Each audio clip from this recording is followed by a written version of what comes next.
તો આજે સપ્તાહનો છેલ્લો દિવસ હતો એટલે સૌથી પહેલાં તો સાપ્તાહિક બજાર પર નજર કરી લઈએ તો જુઓ આ સપ્તાહે બજારમાં તમને થોડુંક દબાણ આવતું દેખાયું છે. વેલ 2% જેટલો નિફ્ટી ઘટ્યો છે, 2.25% જેટલો સેન્સેક્સની અંદર તમને ઘટાડો આવતો દેખાયો છે. નિફ્ટી બેંક આ અઠવાડિયે તમને 1% જેટલો ઘટીને બંધ થયો છે, પરંતુ મિડકેપ અને સ્મોલ કેપમાં રિલેટિવલી અંડર પરફોર્મન્સ રહ્યું છે. ઇનફેક્ટ જો મિડકેપ લગભગ 1% જેટલો ઘટ્યો, પરંતુ સ્મોલ કેપ એક પોઝિટિવ નોટ પર આ સપ્તાહે બંધ થતો જોવા મળ્યો છે, એટલે અહીંયા ઘટાડો નથી આવ્યો, એક પોઝિટિવ વાત કહી શકાય. પરંતુ આવી આજના દિવસના કારોબાર પર તો જુઓ આજે શુક્રવારનો સેશન હતું અને બજારની અંદર આજે મોટો ઘટાડો આપણને આવતો દેખાયો છે. ઓલમોસ્ટ 1%થી વધારે ઘટીને 23,900ની નીચે નિફ્ટી આપણને બંધ થતું જોવા મળ્યું. સેન્સેક્સની અંદર ઓલમોસ્ટ 900 પોઈન્ટથી 1000 પોઈન્ટનો ઘટાડો આવ્યો. બેંક નિફ્ટીમાં આજે ઘટાડો થોડોક મર્યાદિત રહ્યો હતો.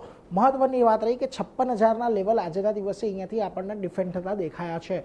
આવો મિડકેપ અને સ્મોલ કેપ પર તો ત્યાં પણ આજના દિવસે વેચવાલી જતી ઓલમોસ્ટ 1% જેટલો મિડકેપ, 1%ની આસપાસ સ્મોલ કેપ આપણને ઘટીને બંધ થતો જોવા મળ્યો. એટલે આજે અક્રોસ ધ બોર્ડ વેચવાલી જોવા મળી છે. તમામ સેક્ટર આપણને આજે દબાણમાં રહેતા દેખાયા છે, પરંતુ આજે સૌથી વધારે દબાણ તમને આઈટીમાં જોવા મળ્યું. 5.25%નો ઘટાડો આજે નિફ્ટી આઈટીની અંદર આવ્યો છે. આ ઉપરાંત તમને ફાર્મા, હેલ્થ કેર, રિયલ્ટી બધા જ સેક્ટર આજે તમને લાલ નિશાનની અંદર બંધ થતા દેખાયા છે. નિફ્ટીના ફ્રન્ટ પરથી તમે જોશો આજના દિવસે ઘટનારા કાઉન્ટર્સમાં તમામ આઈટી સ્ટાક કાઉન્ટર જ છે. જુઓ ઇન્ફોસિસ આજે પરિણામના રિએક્શનની અંદર આ કાઉન્ટર 7% જેટલો ઘટીને બંધ થયો છે. આ ઉપરાંત HCL tech, TCS, tech Mahindra આ બધામાં પણ ઓલમોસ્ટ 5%થી વધારેની તેજી આપણે આજના દિવસમાં ઘટાડો જોઈ લીધો છે.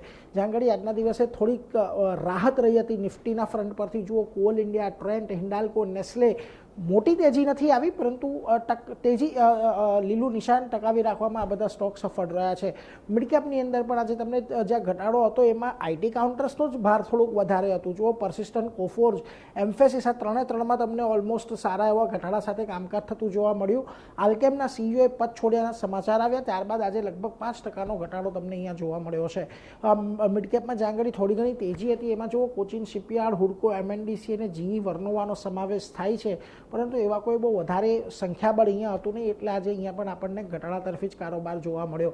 હવે ખાસ કરીને આજે જે આપણે બંધ થયા છીએ એમાં 23,800નો બહુ એક મહત્વનો સપોર્ટ છે, જેને જાળવી રાખવામાં આજે નિફ્ટી સફળ થયું છે. એટલે હવે સોમવારનું ઓપનિંગ અને સોમવારનો કારોબાર જો 23,800ને ટકાવી રાખશે તો પછી આશા છે કે કદાચ આપણે ફરી પાછા 24,500 તરફ જવાની એક તૈયારી દર્શાવીએ, પરંતુ 23,800 તૂટે છે તો અહીંયાથી આપણને વધારે ઘટાડો આવતો જોવા મળી શકે છે.